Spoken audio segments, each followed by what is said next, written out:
होते हैं उनको हम ग्रहण कर लेते हैं तो मुक्ति का मार्ग पा लेते हैं।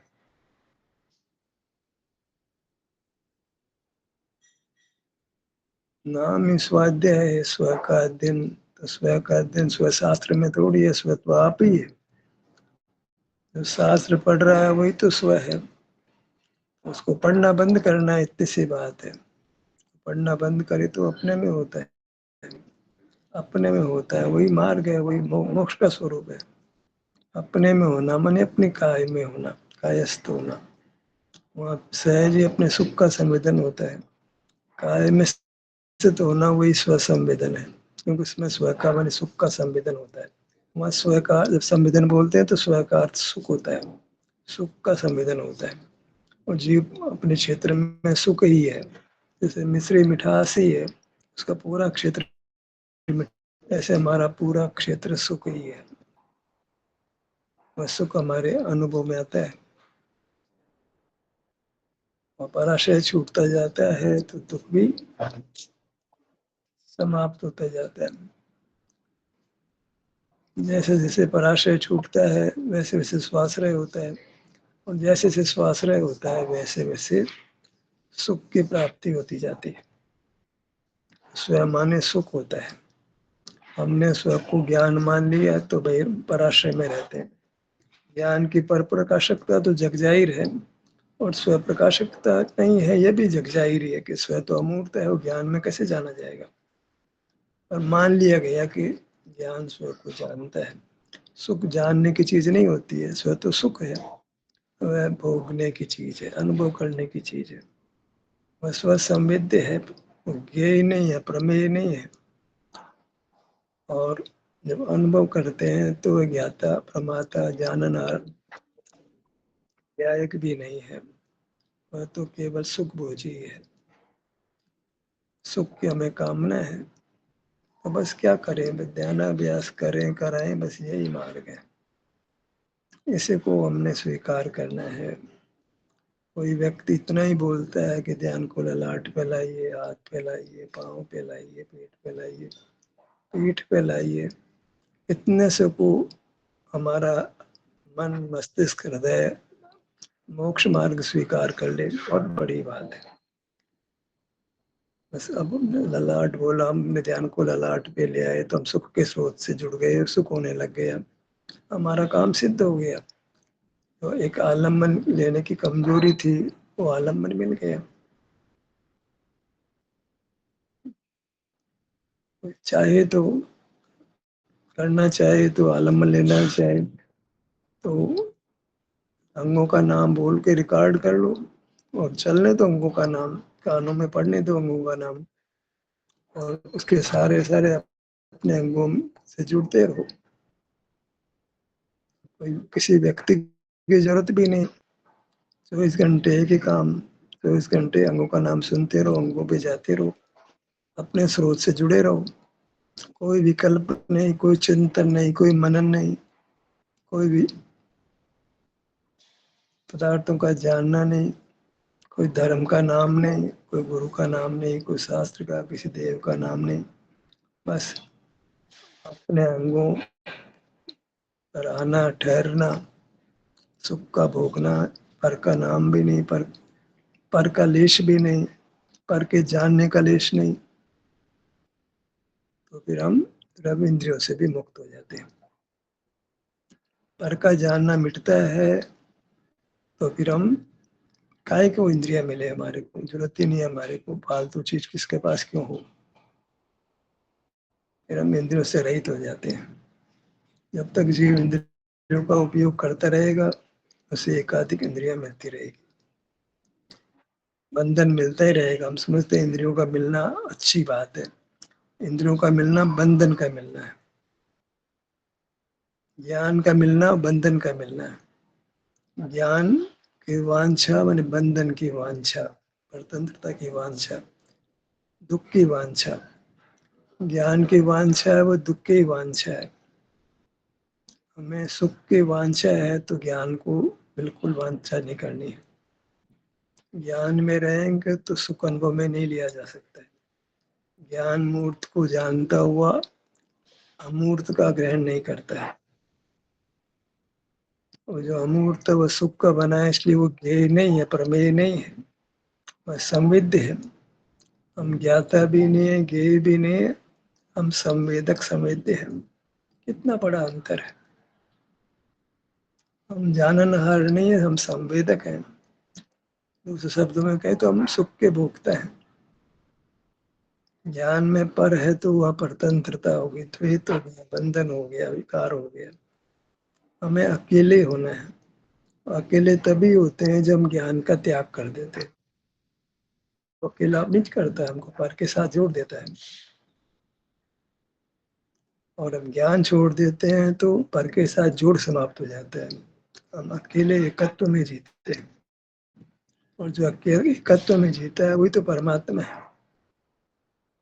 एकत्व में जीना, अकेले जीना है, वह कब होता है? जब हम ध्यान अभ्यास करते हैं, स्व संवेदन करते हैं, अपने अंगों से जुड़ते हैं, अपने अंगों का एहसास संवेदन करते हैं।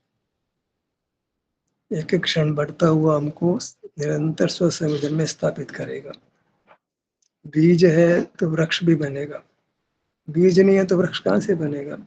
स्व संवेदन, एक समय का स्व संवेदन वो बीज है मुक्ति का। उसमें मुक्ति का वृक्ष खड़ा होगा, मुक्ति का महल खड़ा होगा। हमको ये श्रद्धा हो जाना ही बहुत बड़ी बात है कि ध्यान को ललाट पे लाना, हाथ पे लाना, पाँव पे लाना। पर ये श्रद्धा ही नहीं होती है।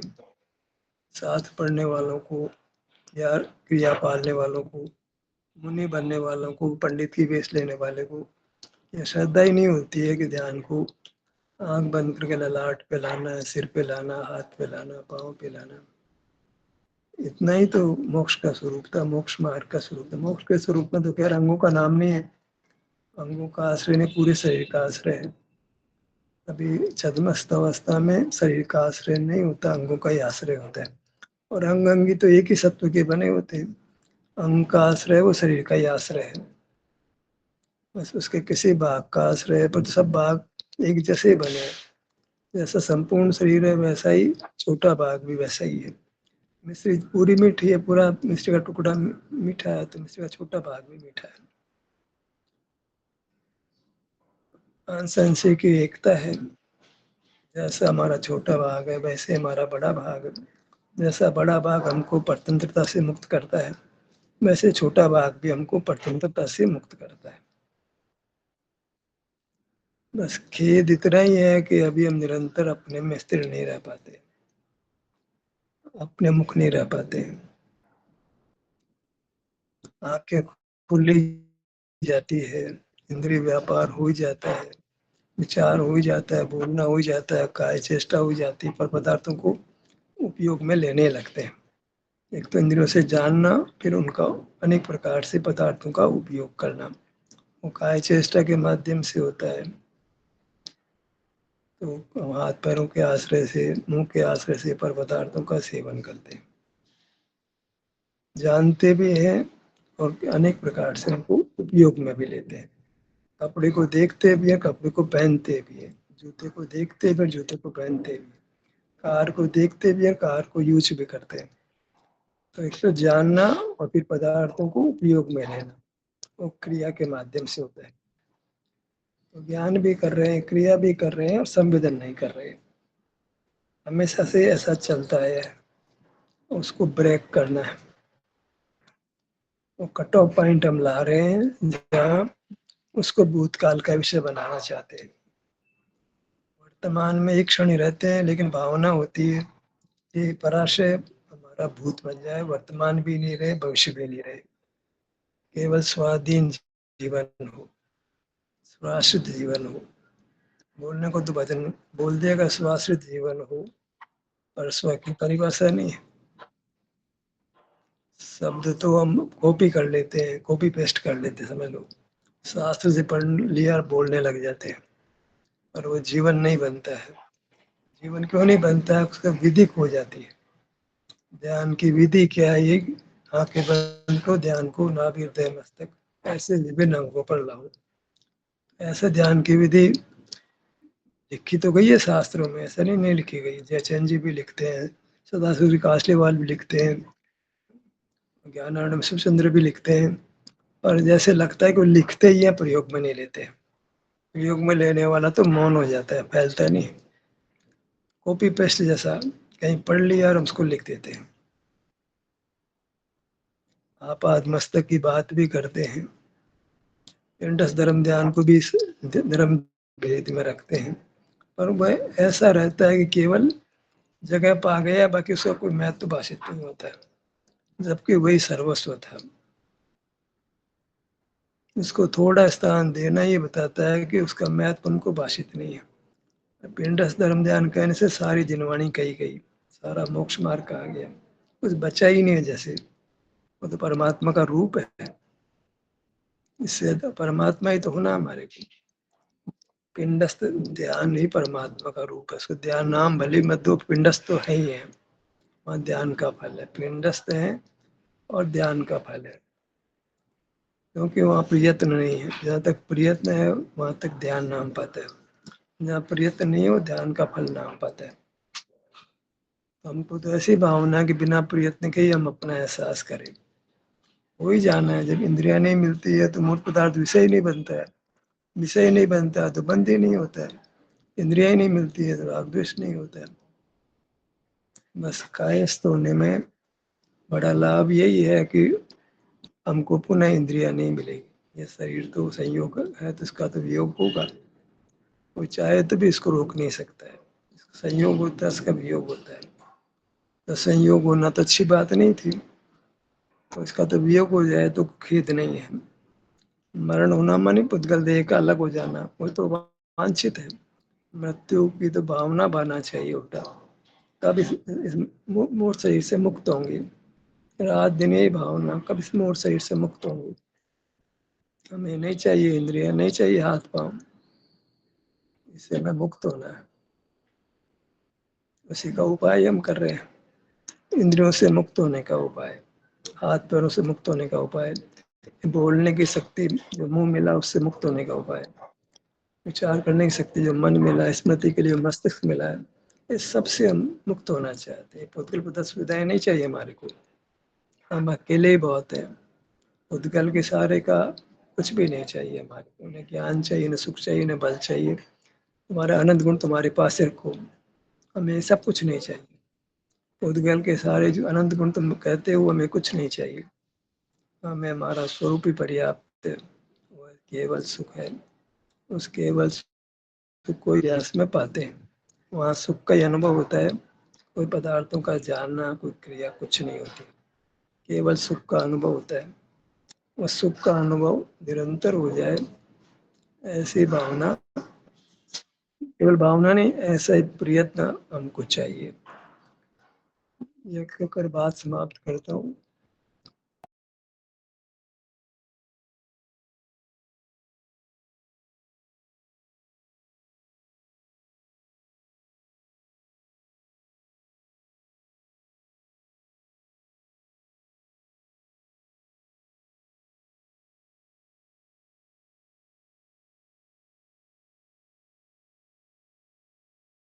यही कर्तव्य है बस, बाकी सब कर्तव्य जानो। कितना वजन दिया है जिनवाणी में तो हम देख लें। जिस जिनवाणी की हम दुआई देते हैं उसमें ध्यान अभ्यास को कितना जगह मिली है, तो हम विचार कर लें।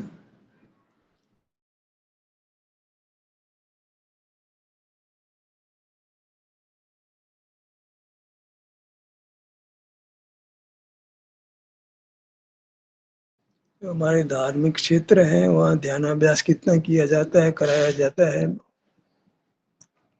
चाहे वो मंदिर हो कि तीर्थ क्षेत्र हो, कितना वहाँ ध्यान का अभ्यास की बात चलती है, चलाई जाती है।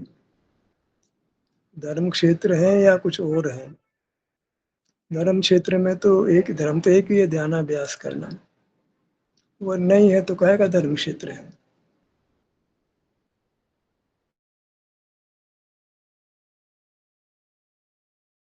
क्षेत्र बनाए ना,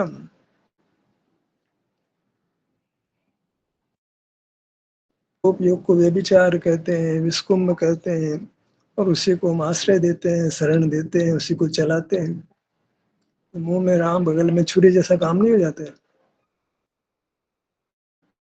अत्यंत मुक्ति के लिए बने हैं ना, मोक्ष मार्ग अत्यंत वैयक्तिक है ना असल में, एक सामाजिक आयोजन ही नहीं है, अनसोशल होना पड़ता है। भगवान के इससे मिलना जुलना व्यवहार नहीं है ना, तो यहाँ तो मार्ग ही अनसोशल होके प्रारंभ होता है। हमें सामाजिक नहीं होना है, व्यक्तिगत वैयक्तिक मामला है। जहाँ समाज है वहाँ बंधन है, जहाँ अकेला है वहाँ मुक्ति, मोक्ष मार्ग मोक्ष है। धर्म सामाजिक हो गया, व्यक्तिगत नहीं रहा। जहाँ समाज है वहाँ बंधन है, जहाँ अकेला है वहाँ निर्बंधता है।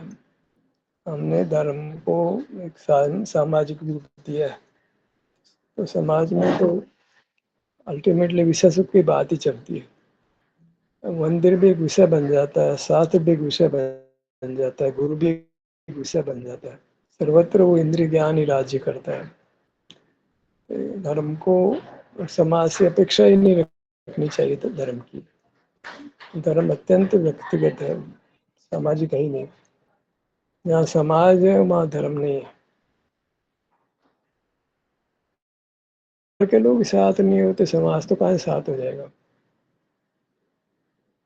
विषय सुख की पड़ गई है, विषय सुख का जो संस्कार इतना बलवान है, उसके अलावा किसी भिन्न सुख की कल्पना ही नहीं होती उसको। सुख इससे कोई भिन्न चीज है। विषय सुख भले विषय बदल जाएगा तो विषय सुख का रूप भी बदल जाएगा। मूर्त पदार्थों में किसी को जो है अच्छा मान लेगा, किसी मूर्त इंद्रिय के विषय को अच्छा मान लेगा, किसी मूर्त विषय को बुरा मान लेगा। मंदिर को मूर्ति है उसको अच्छा जान लेगा, भगवान की प्रतिमा मूर्ति है उसको अच्छा जान लेगा, शास्त्र मूर्ति है उसको अच्छा जान लेगा, शब्द मूर्ति है उसको अच्छा जान लेगा। तो अल्टीमेटली वो मूर्तमय पराधीनता में, स्वतंत्रता में जीवन पूरी कर लेता है, अमूर्त तक पहुंच ही नहीं पाता है। अनुभव में आने पर भी रात दिन स्वमूर्त को उपयोग में भी लेता है, अगर इंद्रियों को उपयोग में भी लेता है, लेकिन अनुभव में आते हुए भी उसका कोई महत्व नहीं है, उसका कोई यूज नहीं, कोई उपयोग नहीं, उसका दुरुपयोग करता है, उसको पदार्थ के ग्रहण करने में लगाता है। उत्तम स्वास्थ्य मिल गया और साथ में मोह भी मिल गया, इंद्रिय ज्ञान भी मिल गया। अब देखो बंदर को पहले चंचल चद्दर और मिल गई, उसको कूदता उछलता है ऐसे, ऐसी स्थिति है। हमारे को स्वास्थ्य मिल गया वहां तक तो ठीक है, पर साथ में मोह मिल गया, इंद्रिय मिल गई, अब आपको दम मचाएगा वो।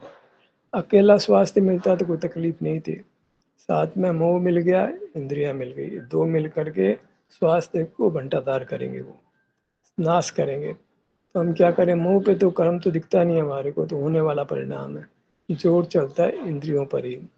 हम इंद्रियों को उपयोग में नहीं ले, जिनेंद्र बन जाए तो अपने आप ही सारी उछल कूद समाप्त हो जाएगी। तो स्वास्थ्य रहेगा, इंद्रिय ज्ञान नहीं करोगे तो फिर आप परमात्मा बन जाओगे। स्वास्थ्य तक तो उसको तो मंजूर करो, वो तो अच्छा है, दैट इज गुड। मोह कर्म तो दिखाई नहीं पड़ता, उसमें कोई जोर चलेगा नहीं हमारा, उससे तो उसके उसके निमित्त से अधिक भाव होता है, तो वो तो उसको जीता जा सकता है। काय से बस इंद्रिय ज्ञान को जीते तो मोह तो अपने आप विनाश को प्राप्त हो जाएगा। तो कुल मिलाकर के यही रहा ना कि मूर्त पदार्थों को नहीं देखो, जानो। जानने वाले इसी के थे, जानना और अपने को मूर्त के जानने से मान रहे थे, मतलब प्रैक्टिकल, मानो कुछ भी, प्रैक्टिकल यही हो रहा था। जानने के नाम पे मूर्त को जान रहे थे, मूर्त के सारे विचार कर रहे थे, मूर्त के सारे स्मृति कर रहे थे। सारा काम तो ज्ञान के नाम पर स्वतंत्रता का ही था। वहाँ तो स्वस्थ मिलने का कोई मतलब ही नहीं, प्रश्न नहीं खड़ा नहीं होता था। तो बस एक स्वास्थ्य को रखो, बाकी सब छोड़ दो। आपके शरीर में स्वास्थ्य अच्छा है, उसका पूरा पूरा उपभोग करो। आपके मान लो जांग में दर्द नहीं है, आपके सीने में दर्द नहीं है, पेट में दर्द नहीं है, बस इसमें मगन हो जाओ। ये अपने शरीर में स्वास्थ्य होता है, इससे परे जाना ही नहीं है। एक धुन है बस, शरीर में सुख की स्थिति को पकड़ लो अच्छी तरह से, नहीं पकड़ोगे तो मोह इंद्रिया आपको बाहर फेंक देगी। अगर आप शरीर का शरणीकरण करोगे, शरीर का एहसास नहीं करोगे, तो मोह इंद्रिया दोनों आपको कुएं में धकेल देगी, जिसको मतलब जहर के कुएं में धकेल देगी आपको, जहर का घड़ा पिला देगी आपको। तो बस जहर से बचना है तो एक ही उपाय है कि स्वास्थ्य की स्थिति वो भोगो, स्वास्थ्य का दुरुपयोग मत करो। आपके गाल में दर्द नहीं है, कान में दर्द नहीं है, पेट में पीठ में दर्द नहीं है, तो बस यही है आश्रय। बस इसको व्रता मत गवाओ, इसको छोड़ेगे, छोड़ते ही तो मोर इंद्रियां आप पे हावी हो जाएंगी। तो आलम्बन यही रहा कि आपके बदन के किसी भाग में वेदना नहीं है, बस उसको मजबूती से पकड़ना है। धर्म इतना ही मानना है कि जहाँ स्वास्थ्य है, वेदना नहीं है, वो स्थिति आपको मिलती भी है। ऐसा नहीं कि सारे ही और कदाचित वेदना भी है तो आपके शरीर में जो आपका है उसमें पर का आश्रय नहीं है, तो संवेदन में रखो उसको। उससे परतंत्रता से आप इंद्रिय ज्ञान से को मोह के उद्देश्य से बचोगे। आप दो से बचना है, दोनों से एक ही काम से दोनों से बचोगे। मोह का उदय भी नहीं होगा, इंद्रिय ज्ञान भी नहीं होगा, तो बंद नहीं होगा। बंद कर दो ये इंद्रिय ज्ञान और मोह का उदय, मोह का परिणाम। तो एक स्व संवेदन से शरीर में सुख दुख स्थिति का अनुभव करने से ही, अब दुख की स्थिति के अनुभव को तो मोक्ष मार्ग कहें तो कोई राजी नहीं होगा। तो चलो तुम राजी नहीं हो तो दुख के अनुभव को छोड़ दो यार, सुख के अनुभव को ही पकड़ लो। सारे शरीर में तो कदाचित कोई वेदना हो तो, नहीं तो कोई न कोई भाग तो कुदरत से छूट ही जाता है जहाँ वेदना नहीं है, उसका ही आश्रय करो। हर पर का परतंत्रता प्रकाश्य करते हुए तो मोक्ष का मतलब ख्वाब भी नहीं आएगा।